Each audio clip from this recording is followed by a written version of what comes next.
For Aries, March 21st through April 19th, we've got Lady Gaga, Robert Downey Jr., Elton John, Sarah Jessica Parker, and Mariah Carey, thinking about their personalities as we have this conversation. And now I will pass to Adrienne. Mm-hmm. Tell us about Aries. Aries loves to be told about themselves. So let's start there. So the beginning, Aries is the first sign, which tells us that, it is the start of the zodiac. So the spring, the equinox begins with Aries. And that it is going to express some of those characteristics first. So Aries starts out with a bang. There's something big about Aries. It's fast. It wants to lead. It is the leader. It is also very much connected, or I should say concerned with movement, just straightforward movement. So Aries, and we're talking about this in terms of the sun sign, but I want us to think about this more as a spectrum of energy. So if Aries is a spectrum of energy, it means that some of its qualities are going to be expressed clearly and others may not be expressed because either they're repressed or they're hidden. So this Aries energy can be loud. Aries rules the head and so the face. And so there's something that can be very expressive about Aries. They want to be first, and so they typically are. Think about what qualities fall under leadership. What are required out of leaders? Well, they're pioneers of sorts. They have no problem carving a path or handling the pressure of people following them. Confidence, courage, determination. I think that's... Confidence and courage, really good. We're gonna see determination in another sign because it requires a little bit more consistency. Aries wants to come in. They're the leaders. They want to come in. They've got great ideas. They may talk very fast. They are insightful. Things come quickly to them. And from that place, they want to be original. They want to lead in some way. So think about all of the examples that you have there. The first one that comes to mind is Lady Gaga. And I mean, I don't know much about all of these, but, a little bit about her background is, she's a pioneer, not because she just happened to be that way. She pushed herself. Like, it took a lot. And so Aries, naturally ruled by Mars, they're fighters, they're warriors. They need a challenge. Aries are going to be very bored if they don't have something that is challenging. And if they don't choose that challenge, then challenges come to them. Because what did we say? That the sun signs, this is what you're attracting in your life. So the lessons for Aries are to learn to be confident, to trust themselves. I am. That is the word associated with Aries. I am. They also are learning about their identity. Aries rules the first house. And so Aries gets the bad rap a lot of times of being arrogant, of being insensitive, of being impatient, of being bossy.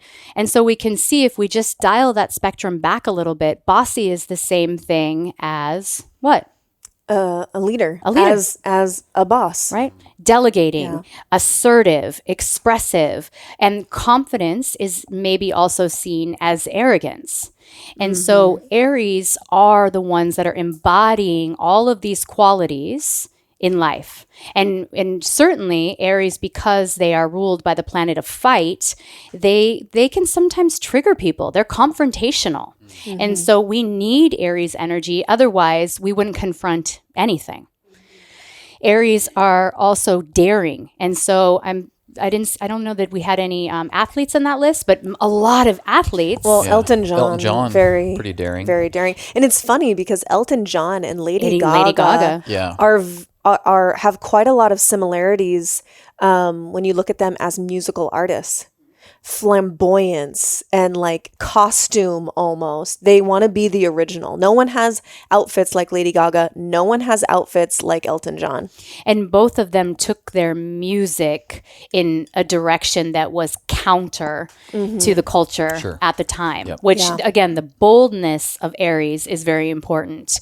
Mariah Carey, you think about voice. I mean, Aries, just in terms of that, the loud, the high pitch Aries. And then there we have Mariah Carey, who I hear is also a diva, right? And so here now we have that element of, what does that even mean to be a diva? Think about that. High maintenance, high standards. High standards. For themselves and others. Yes, very good. And what else? And have no problem being confrontational. Yeah. Or just like, why should I want it any other way than the way that I want it? Insensitive, which I think is a word we mentioned already. Right. But insensitive only means that, right, when they ask for something what they want, or they say what they like or what they don't like, that can be perceived as insensitive because it's all about them. Right. So with Aries and fire signs in general, it's all about them. And we can't make that a negative connotation in general, because that's not fair to Aries signs. However, because it's a spectrum of energy, they can make it all about themselves. So the selfishness of an Aries, this is where we start to use this operationally. In relationships with others, fire signs and Aries in particular, they often can't help but think about themselves first. And so when you're asking an Aries to see another person's point of view, you're asking them to do something that is inherently not them, right? So we don't want to fault an Aries for being what? What are the qualities that we might fault an Aries for that now we understand? Self-centered or insensitive or just having a lack of awareness of others. That's too. They can have a lot. They can have an awareness of others.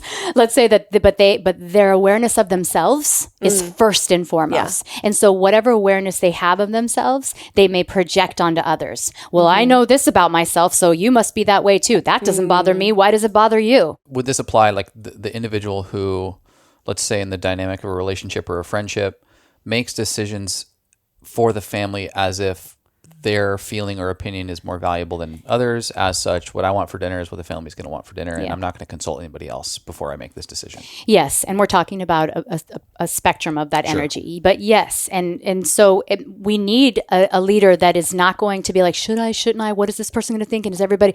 We want immediate decision making.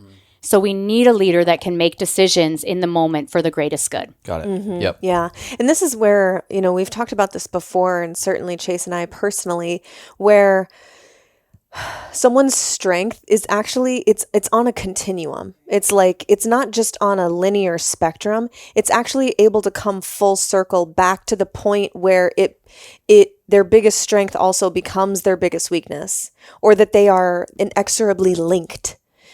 That someone's ability to take charge and be a leader, if it's out of balance, could also be their biggest weakness, say in relationship, or their shadow in relationship. So what would you say there as far as like biggest strength and biggest weakness? We've already kind of touched on those. Well, I think what you said though is more important, like the parts that are not expressed. So we talked about this in the last episode.